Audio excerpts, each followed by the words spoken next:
How to buy a tax deed property. In this video, I am going to walk you step by step for beginning, novice, or even experienced investors on how to get a tax deed property. Now, understand this. You are literally buying a property, or the potential to buy a property, I should say, pennies on the dollar.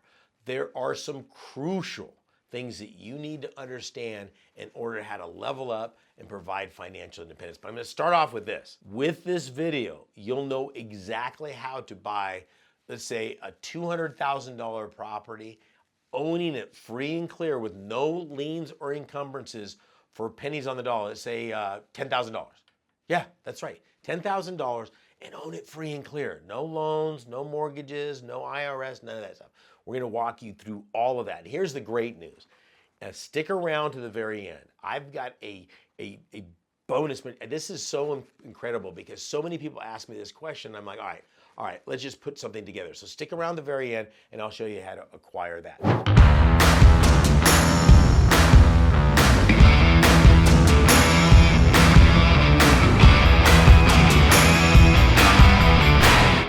So let's start at the very beginning. Okay, God said, let there be light. Not that far back, okay? Let's go to, we're going to go beyond Genesis, and we're going to go beyond all the New Testament, and we're going to get right up to modern day. God said, let there be America. And when that happened, the United States started the colonies based on law from England.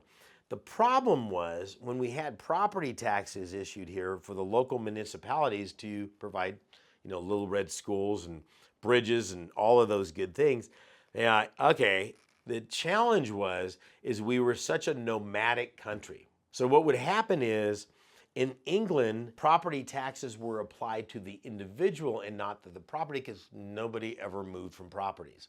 I don't want to get into the history there. Let's catch up to where we are right now. So in the United States, when the colonies were formed, the local municipalities needed money to function. And so they said, okay, we're going to put these things on there that we have in England, only they're going to be attached to the property.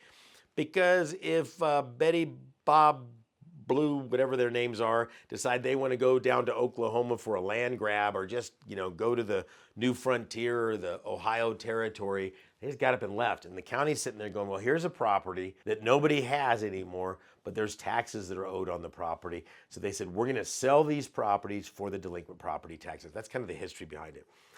A tax deed sale is exactly that. Only difference is this. In counties that offer tax deeds, now understand, a county offers tax deeds because it's mandated, listen to this, by state law. The law says, hey, okay, we need our property taxes, so we allow you, the county officials, to conduct a sale. They have to have been delinquent for at least 4 years. We don't want to take anybody's property in the middle of the night. They got to be delinquent at least 4 years. Once they've been delinquent 4 years, the county says, hey, enough's enough. We need our money. So they will have a sale. At this sale, they will offer the property for the delinquent taxes. So let me give you an example. Let's say that there's a property, and let's use our example from the very beginning that's worth $200,000, and they owe $10,000 in back taxes. I say, I'll take it for $10,000. They say sold.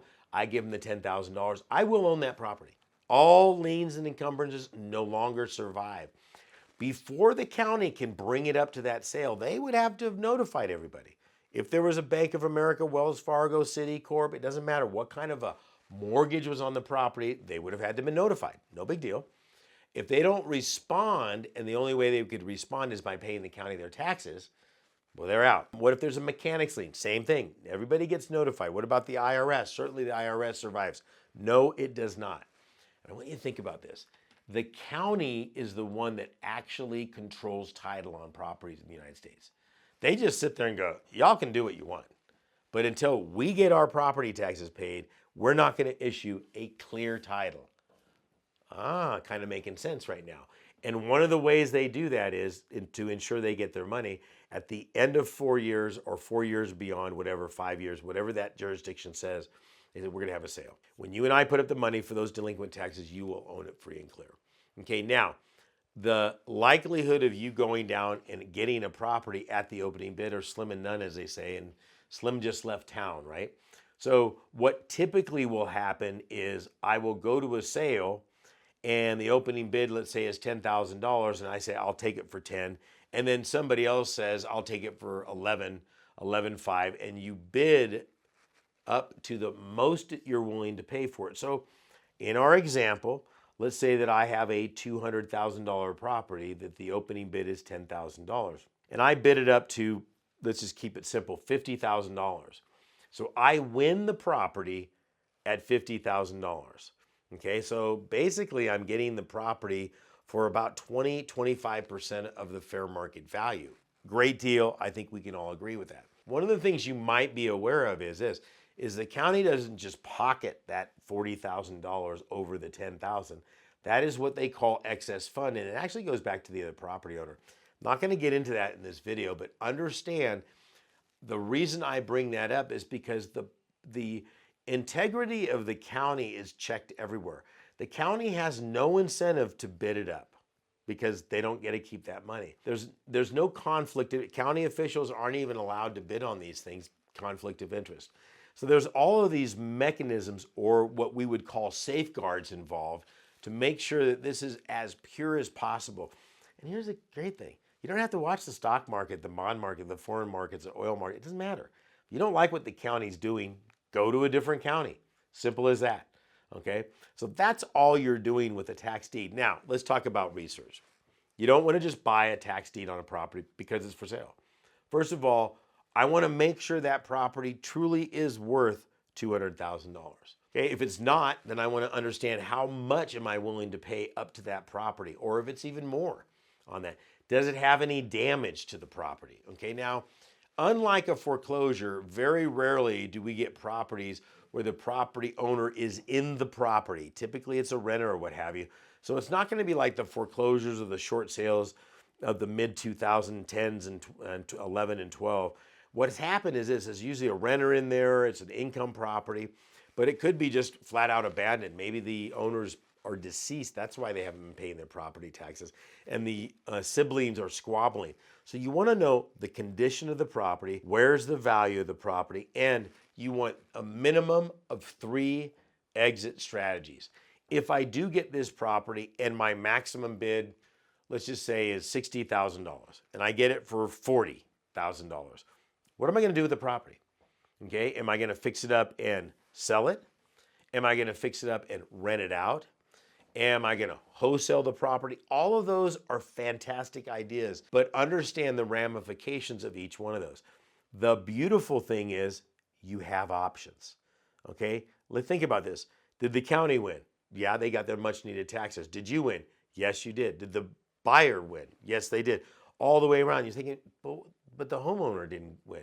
Again, it's very rare that you will get a property back where the owner is still living in the property. There are so many mechanisms to help the property owner out, but if you do, you don't kick anybody while they're down. I think everybody can agree that if somebody lost a property to a couple of years of back taxes, financially speaking, they're probably not in a very good position.